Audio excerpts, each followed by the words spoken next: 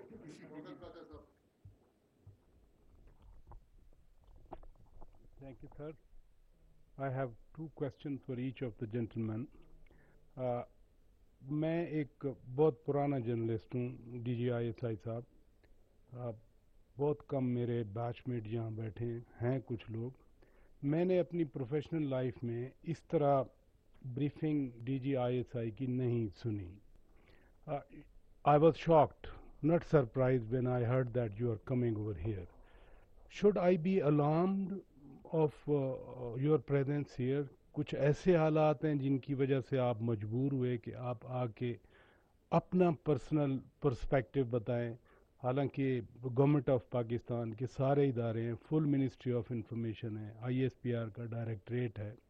کیا عمران خان نے ڈریگ تو نہیں کیا آپ کو جب وہ کہتے ہیں کہ ایک شخص جب سے یہاں تعینات ہوا ہے اس کی وجہ سے یہ مسائل بنے ہوئے ہیں؟ D G I S P R صاحب، آپ سے میرا سوال یہ ہے، یہ ٹھیک ہے پاکستان ڈی اسٹیبلائز نہیں ہوتا اگر long march who, political activity who. Yesterday, Prime Minister was in Saudi Arabia. Then on 1st of November he is traveling to China, then he will travel to Egypt, what I heard, and then he is also supposed to visit France. جب ملک میں یہ ماحول ہوگا, لاکھوں نہیں میں ہزاروں کہہ دوں لوگ آ جائیں گے, who would listen to Pakistani leadership when back in the country there is apparent turmoil? Thank you, sir. I think بڑا اچھا یہ آپ کا سوال ہے, اور یس ان چیزوں سے افیکٹ ہوتا ہے, بالکل ہوتا ہے.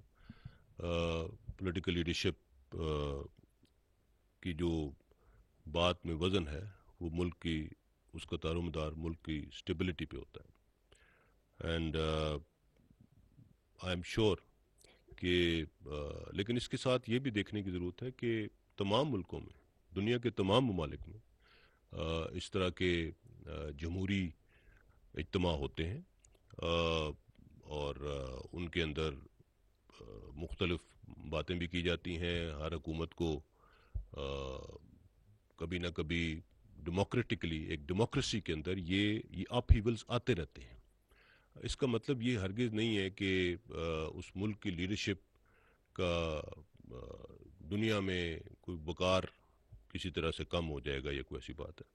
whoever is heading Pakistan, whoever is Pakistan's Prime Minister, is Pakistan's Prime Minister. And Pakistan is 220 million people, a nuclear power, one of the largest countries in the world. And جیسے میں نے کہا, it is a country of consequence. So it's a democracy, alhamdulillah, and this is continuing. So democracies میں اس طرح کی چیزیں ہوتی رہتی ہیں. میں نہیں سمجھتا کہ اس کو بہت زیادہ اس سے کوئی پریشان ہونے کی ضرورت ہے. It happens in democracies. آپ خود دیکھ لیجئے یو کے میں کیا ہو رہا ہے, کتنے پرائم منسٹرز چینج ہو چکے ہیں, کیا ہوا ہے. بٹ کنٹریز نارمل, کوئی ایسی کسی نے آ کے اس کے اوپر کوئی شور نہیں مچایا. They also have their own way of working. So one should not be alarmed. And since آپ نے کہا ہے کہ آپ D G I S I کی پریزنس سے الارم ہوئے ہیں, تو میں ڈی جی آئی ایس آئی کو ریکویسٹ کروں گا کہ وہ اس پہ تھوڑا بات کر لیں.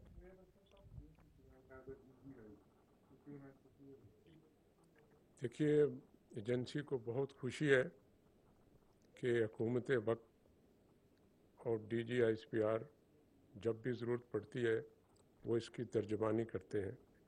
اس لیے آپ کو حیران اور پریشان ہونے کی ضرورت نہیں ہے مجھے دیکھ کے. ہم ان کی ترجمانی سے مطمئن ہیں, خوش ہیں. لیکن میں نے یہ ضرورت محسوس کی کہ ایجنسی کے کچھ معاملات, کچھ معلومات, کچھ پوشیدہ اور پیچیدہ معاملات ہیں جو ہر بندے کو معلوم نہیں ہوتے. وہ اگر میری جگہ کوئی اور کہے گا تو وہ غالباً احسن اقدام نہیں ہے. اس کو کہنے کی ذمہ داری میں اٹھانا چاہتا ہوں. میں نہیں چاہتا ہوں کہ جو معلومات ان کے پاس نہیں ہیں وہ میں کسی اور کو بولوں کہ آپ میری طرف سے بول دیں. سو اس لیے میں خود آیا ہوں کہ اگر کہیں ضرورت پڑی تو میں آپ کو, جس طرح میں نے شروع میں کہا کہ جھوٹ کے جواب میں کسی نے تو سچ کی جو چپ ہے وہ ختم کر دی.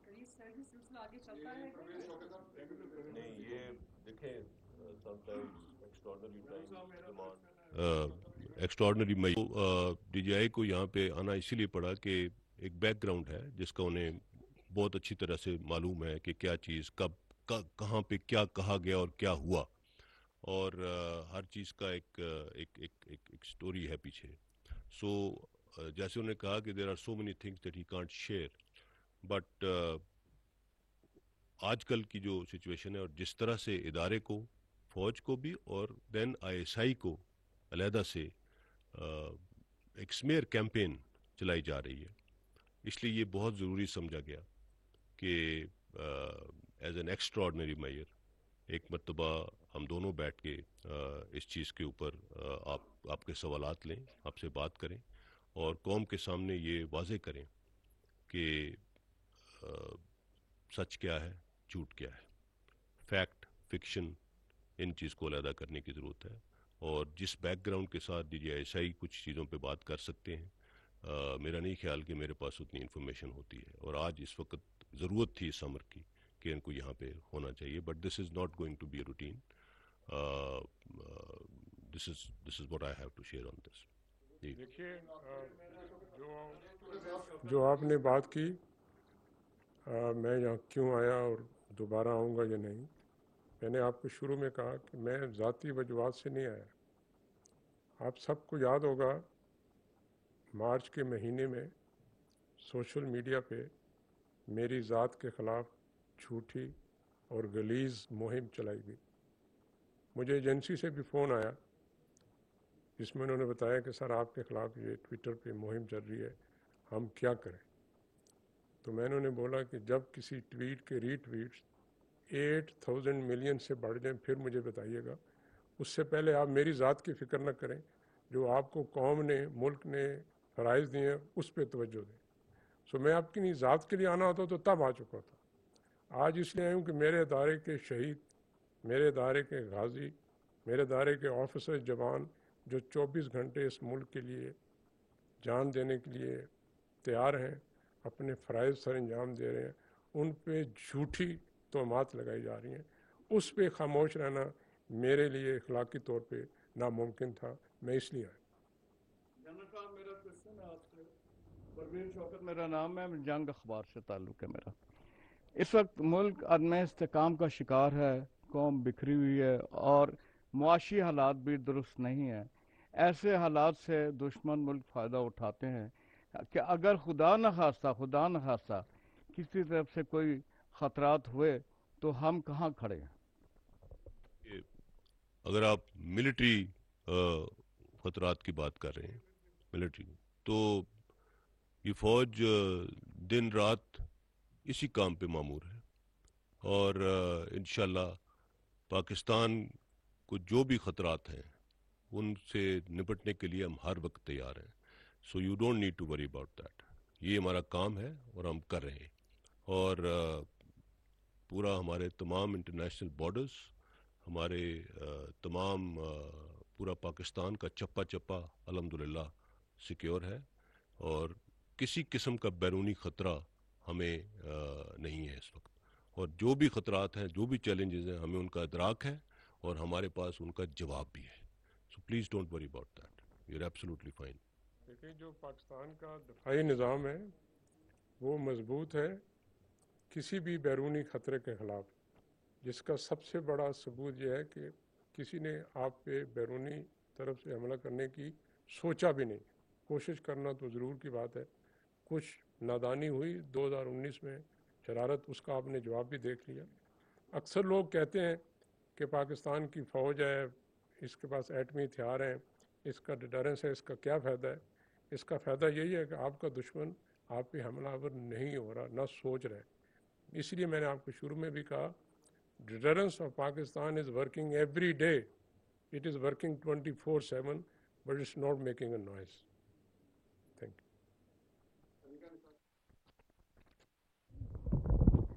Assalamu alaikum, both of you gentlemen. It has been quite an informative and revealing press briefing indeed. میرے 2-3 سوال ہیں آپ دونوں حضرات سے.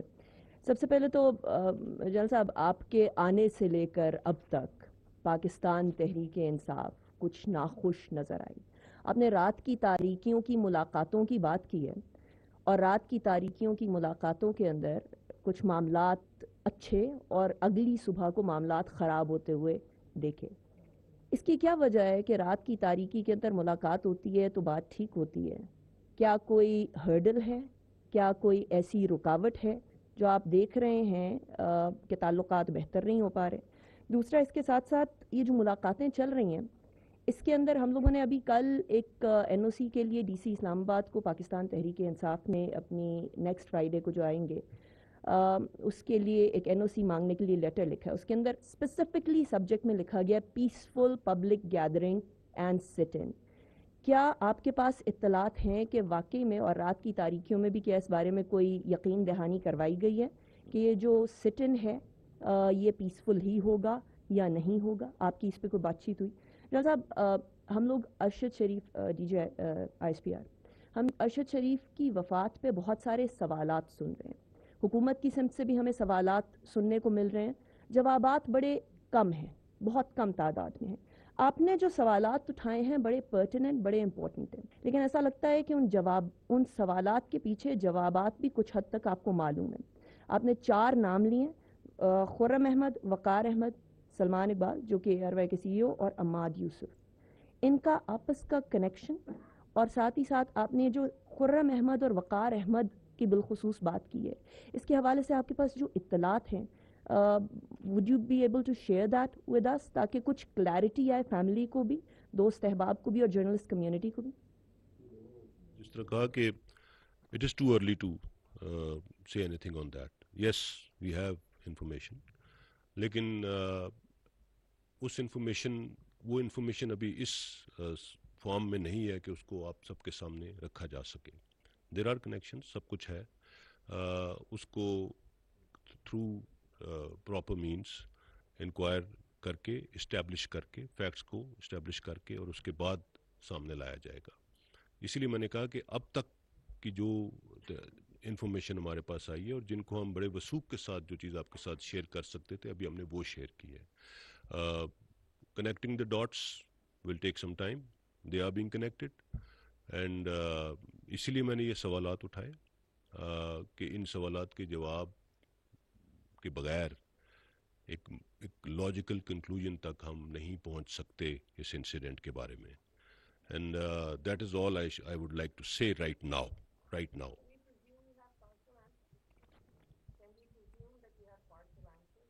Yes, to an extent you can say that. So I will now request DGI to comment on the questions that have been asked. جو آپ نے سوال پوچھا کسی مخصوص جماعت کے حوالے سے، دیکھیے جب میں نے شروع میں کہا کہ یہ ادارے کا متفقہ فیصلہ ہے کہ ہم نے اپنے آپ کو اپنے آئینی اور غیر سیاسی کردار پہ محدود کرنا ہے، تو اس کا مطلب یہ بھی ہے، جو میں دوبارہ کہہ دیتا ہوں، کہ پاکستان کے تمام لوگوں کو، ہر شہری کا، ہر جماعت کا بلا تفریق کے غیر ہمارے پہ مساوی حق ہے. اس لیے یہ نہیں ہے کوئی بھی جماعت کل آئینی طریقے سے حکومت بناتی ہے تو ادارے کا فرض ہے کہ اس حکومت کی ریاست کی خاطر آئینی حدود میں رہ کے مدد کرے. ہم یہ مدد کرتے رہے ہیں اور کرتے رہیں گے. کسی جماعت کے ساتھ میرے ادارے کا، میری ایجنسی کا کوئی ذاتی عناد نہیں ہے. یہ دوبارہ دہرا دیتا ہوں. اور جس جماعت کا آپ نے نام لیا اس میں میرے غالباً ذاتی دوست باقی جماعتوں سے زیادہ ہیں. جو آپ نے بات کی میٹنگز کی، دیکھیے وہ میٹنگز ہوئیں، اس میٹنگ میں جو ہمارا مشورہ تھا، جو ہمارا بیانیہ تھا، جو بات ہم نے کہی وہ یہی تھی کہ آپ نے جو کرنا ہے پاکستان کے آئین اور قانون کے تحت رہ کے کریں. ہم کوئی ایسی مدد فراہم نہیں کر سکتے جو پاکستان کے آئین، قانون اور اخلاق کے مطابق نہ ہو. Thank you.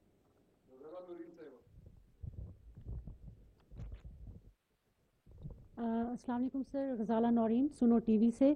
سب سے پہلے تو سر آپ نے 2 دفعہ ذکر کیا شہداء کا، پاک فوج کے شہداء ہوں، ISI کے ہوں، یا تمام قانون نافذ کرنے والے اداروں کے. جتنا بھی پروپیگنڈا ہو جائے، جتنا بیانیہ بن جائے، ہم بحیثیت قوم نہ صرف ان کی قربانیوں کو تسلیم کرتے ہیں بلکہ ہم انہیں اس پر خراج تحسین بھی پیش کرتے ہیں. سر کوشچن میرا یہ ہے کہ ارشد شریف مرحوم صاحب کے حوالے سے گفتگو ہو رہی ہے، جو ایک کمیٹی تشکیل دی گئی ہے اس پر بھی بہت سارے سوالات اٹھ رہے ہیں. یہ کہا جا رہا ہے کہ اس میں ایسے افراد شامل ہیں جن پہ بالخصوص ان کی فیملی کے لوگ بھی مطمئن نہیں ہیں. اور دوسرا سر، یہاں پر میرے کولیگ نے سوال کیا تھا، اس پر بھی آپ نے کہا تھا کہ وقت سے پہلے کوئی ایسی بات نہیں کرنی چاہیے. تو جو رانا ثناء اللہ صاحب نے، جو وزیر داخلہ ہیں، انہوں نے اس حوالے سے جو بیان دیا اس میں بھی انہوں نے سونے کی سمگلنگ کے حوالے سے کچھ گفتگو کی. تو کیا آپ نہیں سمجھتے کہ اتنے سینسٹیو ایشو پر بات کرتے ہوئے ہر ایک کو سوچ سمجھ کر بولنا چاہیے اس حوالے سے؟ تھینک یو سو مچ. یہ آپ نے بالکل ٹھیک کہا. میں رانا ثناء اللہ صاحب نے جو بات کی اس کے اوپر کامنٹ نہیں کر سکتا. It is his prerogative. He is Interior Minister of Pakistan and I'm sure he has some information that he is talking about.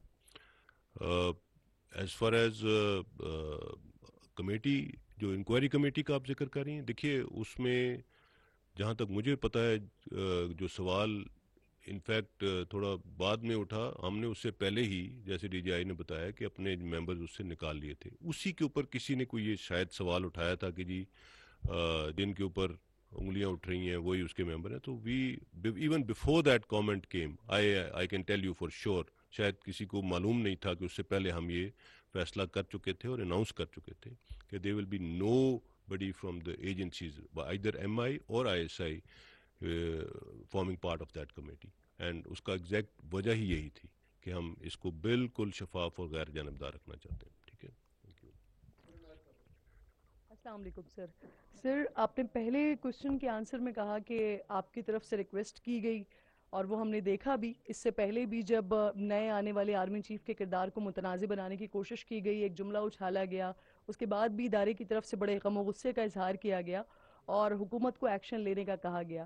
سر کیا وجہ ہے کہ حکومت کی جانب سے پروپیگنڈا مسلسل دوسری سائڈ سے ہو رہا ہے لیکن حکومت کی طرف سے ایکشن کیوں نہیں لیا جا رہا؟ کیا حکومت جو پاپولیرٹی ہے اس کی وجہ سے بیک فٹ پر ہے؟ سیکنڈلی سر ڈی جی آئی میرا آپ سے سوال ہے سر, ارشد شریف مرحوم کی شہادت سے کہاں پر پاکستان میں کس کو نقصان ہو رہا ہے اور فائدہ سب سے زیادہ کون اٹھا رہا ہے؟ یہ بہت سارے باشعور لوگوں کو سمجھ آ رہا ہے. تو سر جتنا کچھ آپ نے اپنی ساری ڈیٹیلز میں بتایا, اس کے علاوہ ایک کیا شبہ یہ بھی ہے کہ کیا اس میں کہیں پر بھی انڈیا کی طرف سے بھی کوئی کردار ادا کیا جا سکتا ہے؟ سر اس کا کوئی شبہ ہے ابھی تک؟ Thank you. دیکھیے یہ تھرڈ پارٹی انوالومنٹ بالکل ہو سکتی ہے اور nobody can rule that out. And جیسے میں نے کہا جب انویسٹیگیشن ہوگی تو بہت سے حقائق اور سامنے آئیں گے. سو اس کے اوپر ابھی ہم کوئی رائے قائم نہیں کر سکتے as of now. But yes there is a very big possibility کہ اس کے اندر اس طرح کی انوالومنٹ اینمی ہوسٹائل ایجنسیز کی بھی ہو. پہلا سوال آپ نے کیا کیا تھا؟ ہاں حکومت, دیکھیے حکومت اپنے تئیں جو کچھ کر سکتی ہے وہ کر رہی ہے. پچھلی حکومت کے دور میں بھی بہت پروپیگنڈا کیا گیا تھا ادارے کے خلاف اور اس وقت بھی ایک جو کچھ حکومت اپنے طور پہ کر سکتی تھی کیا. دیکھیے اس کا سواتھ بہت زیادہ ہے آج کل, جو خاص طور پہ جو سوشل میڈیا کے جو ایک دور ہے اور اس میں جس طرح سے انفارچونیٹلی چیزوں کے اوپر بات کی جاتی ہے. کہتے ہیں نا we are living in a post truth era. So half truths کو, فیکٹس کو توڑ مروڑ کے, اوپینینس کو, اوپینین آج کل ایسے لگتا ہے کسی کا ہے ہی نہیں. And everybody has his own facts. That is how things are working today. And unfortunately we don't have any regulations in our country as far as social media is concerned. اس کے لیے حکومت بہت عرصے سے کام کر رہی ہے اور ہمارا معاشرہ, ہماری we are a very populous country اور ہماری قوم جو ہماری پاپولیشن ہے اس کا مور دین 65% یوتھ پہ مشتمل ہے. اینڈ یوتھ ہمارا بہت زیادہ کنیکٹڈ ہے because of the communication means available today. So اس چیز کو ریگولیٹ کرنا پڑے گا, انٹرنیشنل نارمز کے تحت کرنا پڑے گا, لیکن کرنا پڑے گا. ادروائز کوئی حکومت اپنے ریسورسز کے اندر اس طرح کے پروپیگنڈا مشین کا مقابلہ نہیں کر سکتی بیکاز ان چیزوں کے لیے آپ کو بہت ریسورسز چاہیے ہوتے ہیں. سو ہمیں ٹیکنالوجیکلی اپنے آپ کو اکوپ کرنا پڑے گا اور ہمیں اپنے ریگولیشن بنانے پڑیں گے اور اپنے جو ہمارے لاز ہیں. ہمارا مسئلہ یہ ہے کہ ہمارے جو ایگزسٹنگ لاز بھی ہیں ان کو بھی امپلیمنٹ نہیں کر پا رہے ہم. سو اس مد میں بہت کام کرنے کی ضرورت ہے. That is what I feel about it. Would you like to say anything? دیکھیے جو شہید ارشد شریف صاحب کی تحقیقات ہو رہی ہیں, میں یہی درخواست کروں گا جب تک وہ تحقیقات کسی منطقی نتیجے پہ نہیں پہنچتے ہم اپنی رائے محفوظ رکھیں. جو آپ نے بات کی کہ حکومت کیوں نہیں اداروں کے خلاف جب غیر قانونی بات چیت کی جاتی ہے تو حکومت جواب کیوں نہیں دیتی؟ حکومت جواب دیتی ہے. آپ نے کچھ دن پہلے دیکھا کسی کانفرنس میں اداروں کے خلاف غلط نعرے بازی کی گئی اور غلط زبان استعمال کی گئی. اس کی مذمت وزیر اعظم پاکستان نے بھی کی, اس کی مذمت وزیر قانون نے بھی کی, اس کی مذمت جو ہمارے خارجہ کے وزیر ہیں انہوں نے بھی کی، اور جو پاکستان کے سابقہ صدر ہیں انہوں نے بھی کی. سو میں یہ کہنے کی پوزیشن میں نہیں ہوں کہ حکومت اس کا جواب نہیں دیتی. وہ جواب آپ کی مرضی اور منشا کے مطابق ہے یا نہیں، یہ ایک الگ سوال ہے، لیکن میں یہ نہیں کہوں گا کہ حکومت دانستہ خاموش ہے. Thank you.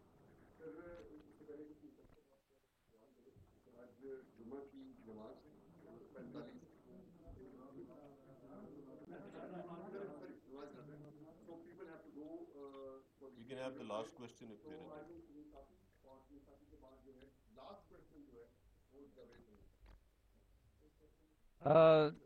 پہلا سوال تو D G I S P R صاحب آپ سے ہے کہ اس سے پہلے بھی درجنوں صحافی ٹرائبل ایریاز میں، سوات میں اور بلوچستان میں، کراچی میں وہ قتل کیے گئے.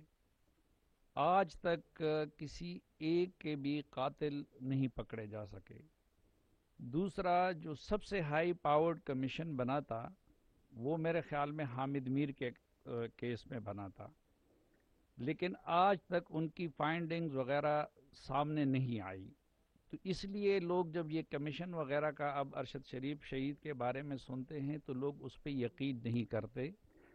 تو ایک تو میرا سوال یہ ہے کہ کیا آپ ہمارے ساتھ اس مطالبے میں اپنی آواز ملائیں گے کہ جو حامد میر یا اس سے پہلے اسد طور اور ابصار عالم وغیرہ کے واقعات ہوئے ہیں اور سلیم شہزاد کے، اس کے فائنڈنگ سامنے لائے جائیں. دوسرا، ان میں جو کمیشن ہے اس میں سی پی جے جیسے عالمی اداروں کو اور پی ایف یو جے جیسے اداروں کو اگر شامل کیا جائے اس کی کریڈیبلٹی کے لیے، تو اس پہ آپ لوگوں کو تو کوئی اعتراض نہیں ہوگا. اور یہ جو پہلے میں نے آپ سے عرض چاہیں گے کہ ان کو شامل کیا میں ڈی جی صاحب ڈی جی آئی ایس آئی سے بھی سوال کروں. ایک سر آج کل ایک لیڈر ہمیں کہہ رہے ہیں کہ جی لفافی ہیں اور یہ صحافت والے لفافے لیتے ہیں. آپ کی ایجنسی کے پاس سارے رپورٹس ہوں گے، تو اگر میرے بارے میں، باقیوں کے بارے میں آپ ہمیں، یعنی میری طرف سے بالکل ریکویسٹ بھی ہے، اجازت بھی ہے کہ ہم میں سے کون کون لفافے لینے والے ہیں اور کون کون نہیں ہیں.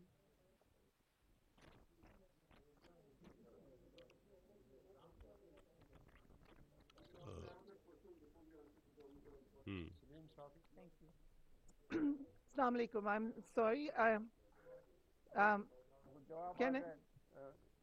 Can I just add my quick question? I came a bit late, so if you've already addressed it, my apologies. But sir, we all know that Arshad Sharif was a very responsible journalist, and we also knew him as somebody who was very close to the establishment. At any point, I'm asking both of you gentlemen, did he contact you saying that he was feeling threatened in Pakistan? Because we would assume that if there was a threat, he would have reached out to you. جیسے میں نے کہا کہ اور D G آئی نے بھی اس سے پہلے یہ بات کی کہ ہمارے پاس ایسی کوئی انفارمیشن نہیں تھی کہ ارشد شریف صاحب کو پاکستان میں ان کی جان کو کوئی خطرہ تھا، اور میرے ساتھ انہوں نے کبھی کوئی ایسی بات نہیں کی. He was in contact with me, اور میرے ساتھ نہ بھی ہو تو میرے ادارے میں موجود لوگوں کے ساتھ ان کا کانٹیکٹ رہتا تھا. He never came on discuss something. اگر کبھی کی ہوتی تو ہم ضرور ان کے ساتھ کھڑے ہوتے، بیکاز میں نے جیسے کہا کہ ادارے کے ساتھ ان کا ایک بہت خاص تعلق تھا، اور جس نوعیت کے پروگرامز انہوں نے پاکستان فوج کے بارے میں کیے، ہمارے شہداء کے بارے میں کیے، وہ ان کا بہت بڑا قرض ہے ہمارے اوپر. سو اس لیے I can say it for sure that he never discussed any such thing with me or anyone in my institution. And then later on جب یہ تھریٹ الرٹ جاری ہوا تو اس کا بھی جب بعد میں آئی ایس آئی نے جب اس کے اوپر کام کیا، we are very clear that we had no such information کہ ان کی جان کو پاکستان میں کوئی خطرہ تھا. سلیم صافی صاحب، آپ نے جو بات کی، بالکل آپ پہلی بات تو یہ کہ آپ نے جس طرح کہا، we are even of the view کہ اگر کوئی جرنلسٹ اس کمیٹی کا حصہ حکومت بنا سکتی ہے تو ان کو بنانا چاہیے. جو میں نے اسی لیے کہا انٹرنیشنل ایکسپرٹس, انٹرنیشنل ادارے, وٹ ایور پاسبل, بیکاز اسی وجہ سے جو آپ نے کہا کہ پہلے کئی ایسے تحقیقات ہوئیں جو اپنی منطقی انجام پہ نہیں پہنچ سکیں. پہنچنا چاہیے, تمام تحقیقات کو اپنے منطقی انجام پہ پہنچنا چاہیے, ان کا رزلٹ نکلنا چاہیے, تبھی ہم آگے بڑھ سکتے ہیں اور ہمارے صحافی برادری جو ہے وہ اپنی آبجیکٹیوٹی کے ساتھ اپنی رپورٹنگ بغیر کسی ڈر کے, بغیر کسی خدشے کے کر سکتی ہے. So it must happen and let's start now, let's take a start from now, and اس کے بعد جو بھی ہمارے پینڈنگ کیسز ہیں ان سب کو دیکھنا چاہیے. I am absolutely for this thing. Salim Safi صاحب, آپ نے پوچھا میرے سے کہ میرے پاس کیا خفیہ معلومات ہیں کہ کون سے صحافی ہیں جن کو لفافہ کہنا بنتا ہے. میں اس نظریے کے خلاف ہوں. پاکستان کے صحافی بہت مشکل, دشوار, خدشات اور خطرات کے باوجود اپنا کام بہت اچھا انجام دیتے. میں وزیرستان میں بھی رہا ہوں, ضرب حزب میں بھی رہا ہوں, رد الفساد میں نے بلوچستان کے دور دراز علاقوں میں, پہاڑوں میں دیکھا ہے ہمارے صحافی اپنی جان کو خطرے میں ڈال کے اپنے جوانوں افسروں کے ساتھ آپریشن کی فرنٹ لائن تک کے. سو میں اس نظریے کی مذمت کرتا ہوں. ہمارا کوئی صحافی ایسا نہیں ہے جس کو میں بحیثیت DGI لفافہ کہہ سکوں. Thank you.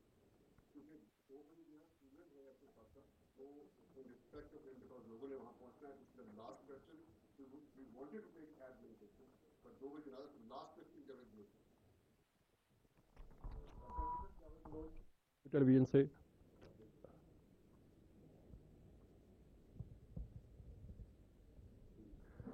سر میرا کوشچن یہ ہے کہ آپ نے فرمایا تھوڑی دیر پہلے کہ سلمان اقبال صاحب جو ہیں ان کے رابطوں کے حوالے سے ارشد شریف صاحب کے ساتھ, اور انہیں پاکستان لا کے تحقیقات میں شامل کرنا چاہیے. تو عمران خان صاحب بار بار یہ فرما رہے ہیں کہ انہیں پتا تھا کہ کیا تھریٹ ہے, ان کی جان کو خطرہ ہے اور میں نے انہیں باہر بھجوایا. تو کیا آپ سمجھتے ہیں کہ انہیں بھی جو ہے وہ ان سے بھی تحقیقات ہونی چاہیے؟ نمبر 2 سر, پوچھنا یہ چاہ رہا ہوں کہ کمیشن بن گیا, تحقیقاتی کمیٹی بھی بن گئی, تو آپ کیا سمجھتے ہیں کہ یہ تحقیقات کب تک مکمل ہو جائیں گی؟ اور DGI صاحب نے فرمایا کہ ہم نے اپنے لوگ جو ہے اس سے وداع کر لیے ہیں. تو سر کیا کمیشن کو جب ضرورت پڑے گی کسی اسٹیج پہ ISI کی, تو ISI کیا انہیں مدد فراہم کرے گی اس حصے میں؟ ہم نے اپنے انڈیویجولز اس سے ودرا کیے, لیکن اگر کمیشن کو کسی بھی صورت میں ادارے کی ایکسپرٹیز کی ضرورت پڑی تو ہر ممکن اسسٹنس دی جائے گی. اس میں کوئی دو رائے نہیں ہو سکتی. آپ نے جو پہلا سوال کیا اس کے بارے میں میں پہلے ہی جواب دے چکا ہوں کہ انکوائری کمیشن نے یہ فیصلہ کرنا ہے کہ کس نے اس بارے میں کیا کیا بات کی ہے, اور ان سے اگر وہ ان کو شامل تفتیش کرنا چاہتے ہیں تو کریں. میں نے سلمان اقبال صاحب کا ذکر خاص طور پہ اس لیے کیا کہ جتنے سوالات ہم نے اٹھائے ان میں کہیں نہ کہیں ان کا کنیکشن ضرور ہے. So it is very important that he is brought back to the country and he is part of the investigation. So میرا آپ سوال کرنا چاہ رہی ہیں؟ جی, this should be the last question.